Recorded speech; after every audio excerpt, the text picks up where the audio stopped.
Ya pemirsa, Gubernur Jawa Timur telah mengeluarkan surat edaran tentang penggunaan kendaraan bermotor listrik berbasis baterai sebagai bentuk komitmen untuk transformasi energi. Dan belakangan juga ada impres terkait dengan kendaraan dinas yang harus menggunakan kendaraan berbasis listrik atau KBLBB. Nah sebenarnya siapkah kita untuk menjalankan hal ini? Siapkah kita untuk melakukan transformasi energi ke energi listrik? Itu yang akan kami bahas untuk Anda dalam Dialog Titik Tengah bersama saya Anwar Fuadi.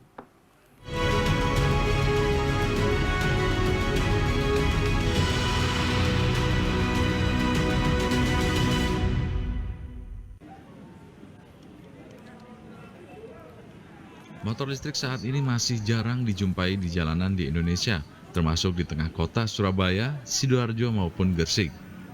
Namun seiring semakin padatnya lalu lintas serta polusi yang dihasilkan kendaraan, motor listrik bisa menjadi pilihan kendaraan masa depan.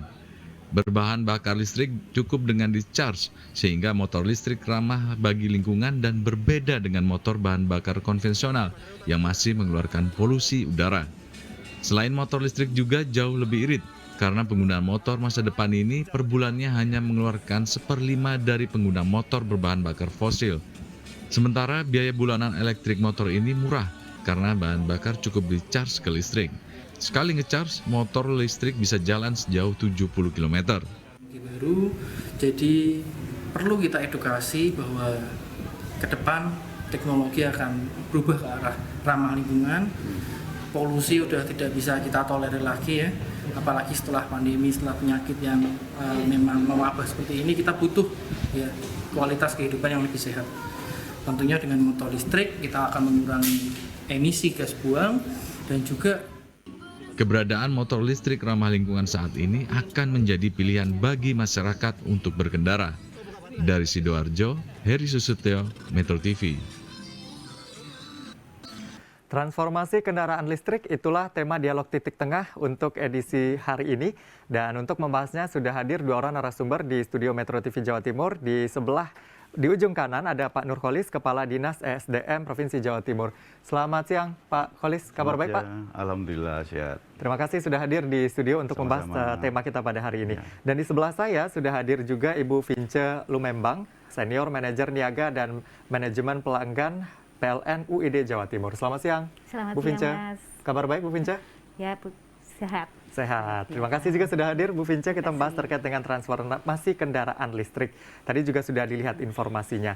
Dan tadi sudah saya sampaikan juga Gubernur Jawa Timur sebenarnya sudah mengeluarkan surat edaran terkait dengan penggunaan kendaraan bermotor listrik berbasis baterai. Dan ini sudah dikeluarkan pada bulan Maret lalu. Nah, sekarang saya ke Pak Kholis. Pak Kholis, ini sudah dikeluarkan bulan Maret sebagai bentuk komitmen kita untuk transformasi energi. Perkembangannya sampai bulan September ini seperti apa, Pak? Apa yang sudah berubah? Jadi begini Mas, yang pertama kami ini dengan PLN kan selalu bersinergi.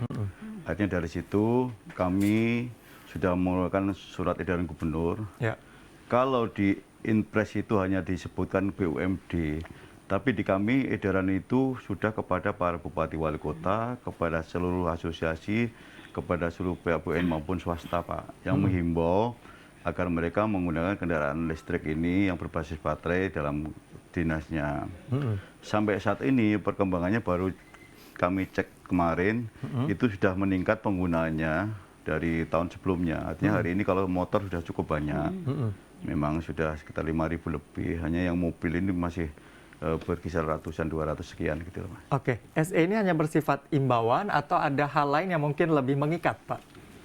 Jadi kami masih himbauan, akan tapi di instruksi Presiden nomor 7 ini kan ada beberapa penekanan untuk kepala daerah provinsi, gubernur maupun bupati, wali kota, yang intinya di situ bahwa untuk daerah harus membuat semacam perkada peraturan kepala daerah. Yang ini sampai hari ini baru kami susun karena impresnya baru.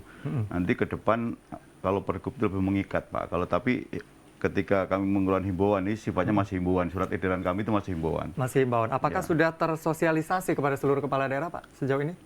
Kalau surat sudah kami kirim Pak. Sudah kirim lama. Mulai Maret sudah kami kirim lama kepada masing-masing kepala daerah maupun kepada asosiasi swasta. Oke, jadi semuanya sudah dikirimkan surat itu Ya, begitu ya. Sekarang saya ke PLN, Bu Vince.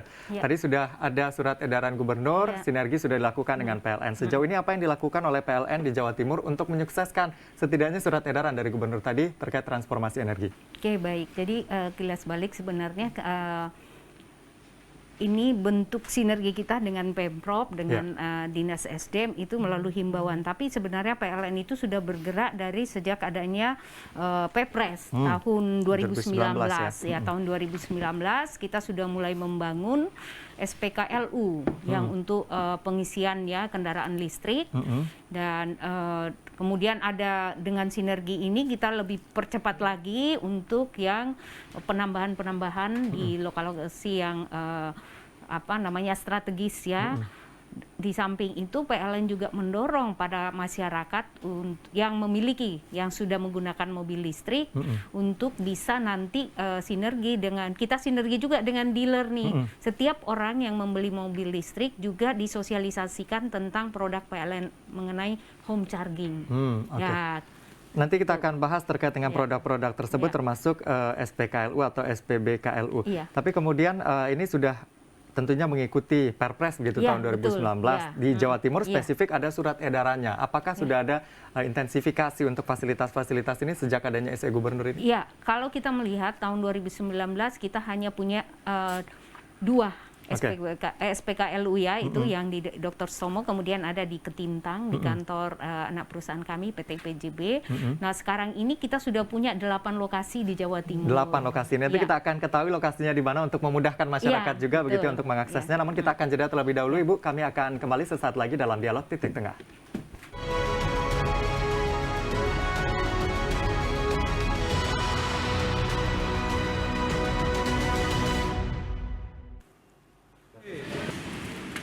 Inilah salah satu pabrik perakitan sepeda motor listrik PT Mobil Listrik Indonesia atau Molindo yang berada di Jalan Raya Menganti, Kabupaten Gresik.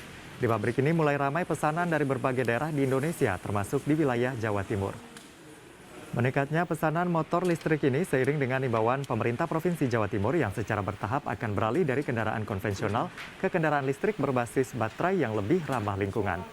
Motor listrik ini menjadi salah satu alternatif karena di samping ramah lingkungan juga lebih irit untuk digunakan oleh masyarakat menengah ke bawah. Melalui penggunaan kendaraan listrik ini diharapkan mampu menyerap surplus listrik di Jawa Timur yang saat ini mencapai 2.600 MW.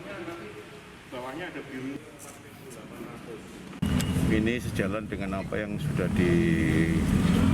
ditegaskan oleh Gubernur Bu Khofifah. Kami punya surat edaran yang menghimbau kepada seluruh instansi pemerintah, BUMN maupun BUMD maupun swasta untuk menggunakan motor listrik berbasis baterai.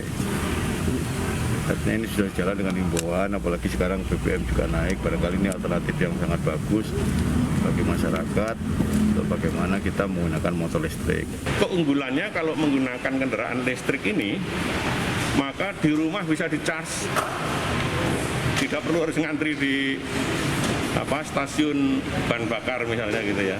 Nah, kemudian di mal-mal mungkin juga sudah bisa disiapkan SPKLU namanya stasiun pengisian kendaraan listrik untuk umum gitu, SPKLU. Harapan kami nanti ke depan semua SPBU itu juga harus menyediakan SPKLU. Jadi nanti beralih itu kemudian enak gitu. Anda kembali di Dialog Titik Tengah masih bersama narasumber dari Dinas ESDM Jatim dan juga dari PLN. Bu, tadi di informasi yang sudah kami putarkan, surplus listrik di Jawa Timur ini 2.600 MW. Bisa dijelaskan, Bu, seperti apa sebenarnya kondisinya? Jadi sebenarnya kan kita di dalam bagian dari sistem kelistrikan Jawa Bali. Nah, pembangkit-pembangkit kita yang ada di Jawa Timur ini, di samping kita menyerap untuk Jawa Timur sendiri, juga kita masih mengirim energi ke wilayah barat Jawa Tengah, kemudian ke Bali juga. Nah, seiring tentunya dengan beroperasinya pembangkit-pembangkit di Jawa Tengah, Jawa Barat, maka mulai ada pengurangan pengiriman daya ke sana. Jadi tentu kita berupaya mendorong peningkatan beban di Jawa Timur dari sisi misalnya industri, ya bisnis dan tentu juga kepada masyarakat ya yang belum terjangkau listrik. Oke, kalau kita berbicara soal transformasi energi 2.600 megawatt ini bisa kita gunakan untuk apa, Bu? Kalau kita berikan gambaran kepada masyarakat. Aduh, kalau pelanggan misalnya 450 ya kita bagi aja itu yang 450 VA ya luar biasa. Masih banyak pelanggan, tapi kita akan ini akan lebih bermanfaat apabila ini digunakan untuk sektor industri dan bisnis. Tentu akan meningkatkan perekonomian di Jawa Timur dan akan menyerap tenaga kerja gitu ya. Dan penggunaan kendaraan listrik ini juga bisa menyerap surplus yang ada begitu surplus, ya. Oke, gitu. Tadi sudah ada juga beritanya Pak, ada industri di Gresik, Anda juga datang ke sana. Sebenarnya siap tidak kita dengan adanya transformasi energi didukung dari industri-industri yang ada untuk produksi kendaraan bermotor listrik, Pak? Baik, terima kasih.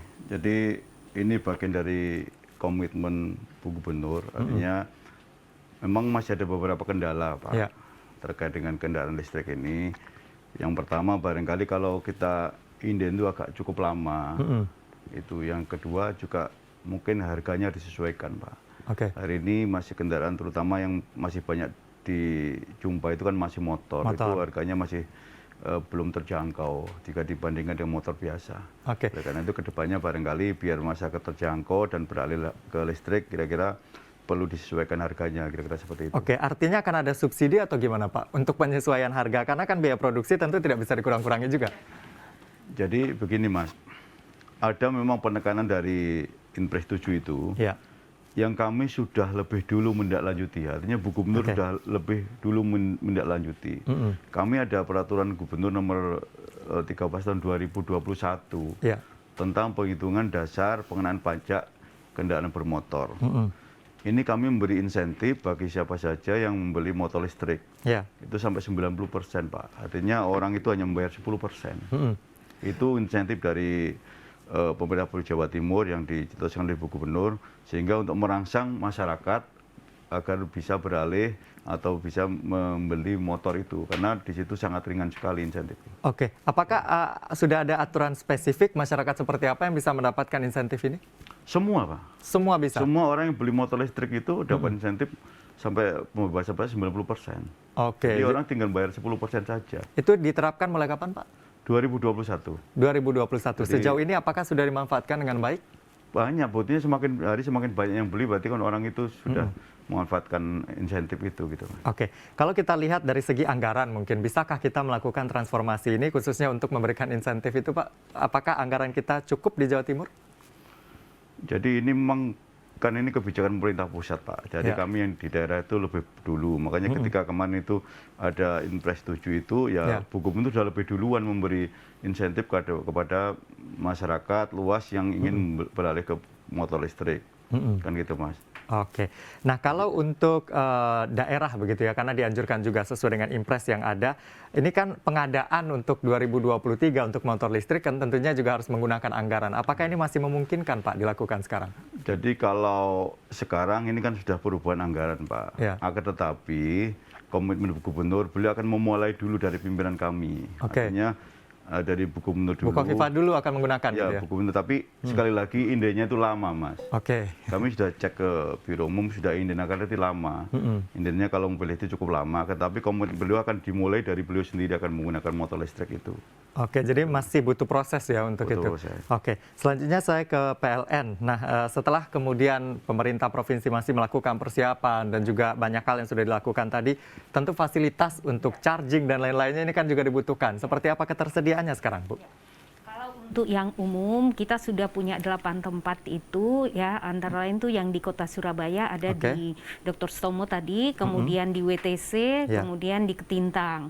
Nah, kemudian kita juga ingin memberikan kenyamanan atau keyakinan bagi pengguna mobil listrik ini ketika mereka berkendara dari Jakarta katakanlah sampai di Bali, mereka itu aman. Pasti ada chargingnya. Jadi sepanjang tol dari Jakarta sampai dengan Probolinggo, kita di Jawa Timur khususnya kita sudah ada SPKLU di rest area 626A maupun B, Oke. ya di Saradan, kemudian di Kota Surabaya. Nah, next kemudian kita juga ada di UP3 Situbondo, ya kemudian ada di unit kita yang ada di Banyuwangi. Jadi jarak tempuh mobil listrik itu kurang lebih 200 sampai 240 ya, yang Hyundai itu ya. Oke. Nah, itu jadi jarak-jarak itu kita yakin mereka bisa cas ulang ketika perjalanan. Nah, next kita juga akan merencanakan untuk menambah di sekitar Probolinggo, juga di sekitar Pelabuhan Ketapang. Oke, Gitu. kalau kita lihat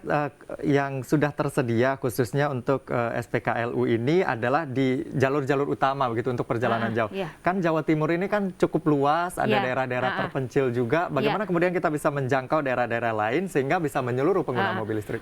Sudah ada juga di Malang, dan di setiap lokasi tadi itu ada 1 sampai 3 alat chargingnya, jadi bisa paralel. Nah, kemudian ada di Ponorogo dan nantinya juga sebenarnya PLN itu juga sudah menyediakan produk itu home charging namanya. Oke. Jadi secara mandiri oleh pelanggan itu melakukan charging. Nah, nanti pada saat jam 10 sampai jam 5 pagi kita berikan insentif diskon 30%. Diskon Iya, Oke, betul. ada kemudahan di situ. Iya. Tapi kalau kita hitung-hitung secara keseluruhan, apakah kemudian ini bisa menjadi lebih hemat dan Iya. berdampak pada perekonomian masyarakat atau tidak? Nanti kita Iya. akan bahas. Oke. Tetaplah bersama Baik, kami iya. di Dialog Titik Tengah.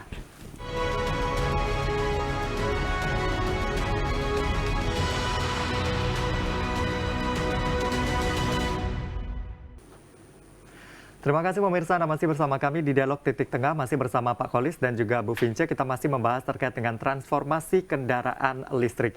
Kalau kita lihat SE Gubernur sudah ada, Bu Khofifah sudah sering juga melakukan kampanye untuk penggunaan kendaraan listrik ini. Pak Kholis, apa sebenarnya keyakinan dari pemerintah Provinsi Jawa Timur jika kita beralih ke atau transformasi ke energi listrik ini?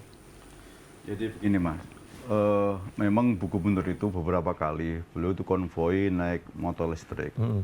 Artinya apa? Biar masyarakat juga tahu. Itu yang pertama. Yang kedua, beliau akan memakai dulu biar orang lain itu lama-lama kan nanti akan mengikuti ketika pimpinannya beralih ke motor listrik. Ya. Jadi luar biasa yang sudah dilakukan Pemprov Jatim, barangkali bisa dicek ke PLN bahwa mungkin kami yang paling getol kira-kira promosi terkait dengan kendaraan listrik berbasis baterai. Oke, kenapa begitu getol untuk transformasi ini, Pak? Apakah ada hal lain yang dilihat begitu akan terjadi ketika sudah ada transformasi ini? Karena hari ini kan apalagi energi terbarukan Pak, ke depan itu untuk mengurangi emisi gas karbon, yang pertama itu.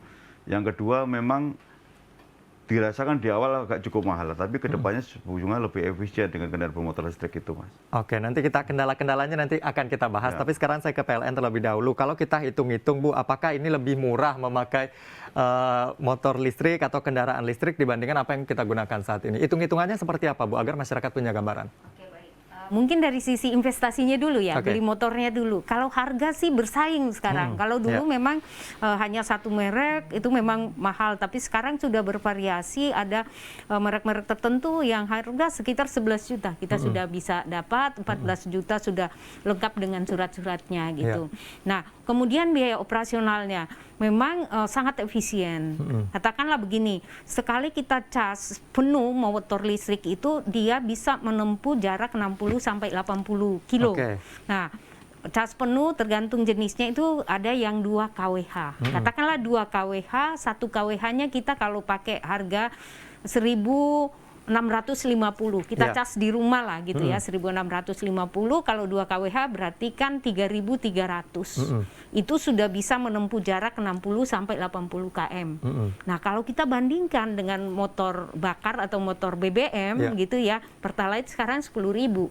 Kalau jarak tempuh 1 liter itu 10 kilometer, maka untuk menempuh jarak ke 60 itu kan 60.000. Ya, jadi perbandingan efisiensinya itu ya 60.000 berbanding 3.300. Belum kita bicara biaya pemeliharaan, nggak perlu oli dan sebagainya gitu. Oke, jadi lebih murah gitu ya? Ya, sangat murah. Oke, tapi kalau kita melakukan pengisian daya begitu di rumah, butuh tenaga listrik berapa, Bu? Untuk kita, apakah 950 ini bisa gitu? Jangan-jangan nanti jeglek kalau kata orang Jawa Timur ini gimana, Bu? Bisa, karena itu dia kan arusnya kecil saja, makanya dia cukup lama kalau kita mengisi itu dari bisa sampai 5 jam sampai penuh. Tapi kalau kita operasional pada saat kita mau tidur kita cas, paginya udah penuh, bisa dipakai lagi.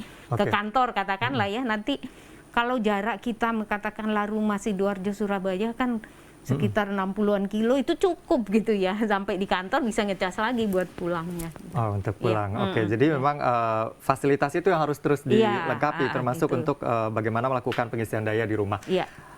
Tadi disampaikan juga, indennya lama Pak Kolis. Ini kan butuh waktu juga. Bagaimana kita bisa mengatasi masalah-masalah ini? Apakah kemudian kendaraan listrik dari daerah lain, dari luar negeri katakanlah dari pabrikan ini bisa kita intensifkan penggunaannya atau bagaimana solusinya? Memang kalau motor itu bisa agak lebih cepat, karena pertama dealernya sudah cukup banyak, importnya sudah cukup banyak. Akan tetapi ketika kita mau pesan kendaraan mobil, itu agak lama, karena mungkin hari ini sekali lagi permintaan sudah mulai banyak, sedangkan barangnya tidak ada. Oleh karena itu kami nanti akan bekerja sama dengan pihak terkait, terutama importer, jadi tidak perlu lama. Kami saja di Biro Umum itu indenya cukup lama, Mas. Sehingga tidak bisa kita 3 bulan, nggak bisa. Terakhir kami cek tadi 10 bulan indenya. 10 bulan. Mobil. Oke, untuk sementara begitu ya, agar ini program bisa berjalan, kendala-kendala ini bisa dikesampingkan, apa upaya dari Anda sendiri di Dinas SDM Jatim? Kami akan mencoba, Mas. Ini ada di beberapa lain itu dengan sistem sewa.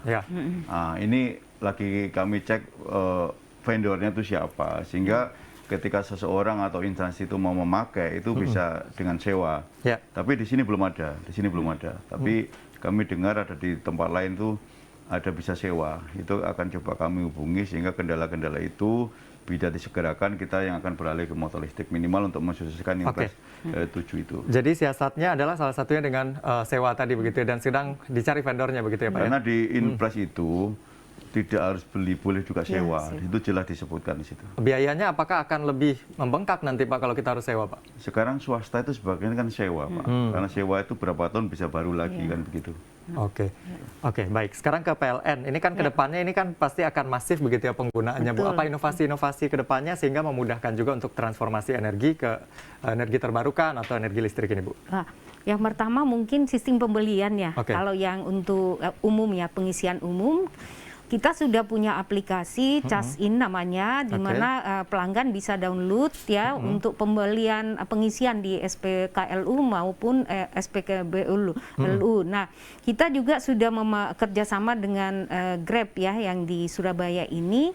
Kita ada sistem penukaran baterai untuk Grab. Jadi nanti drivernya itu tinggal datang menukar baterai yang sudah penuh di setiap pengisian itu, penukaran itu.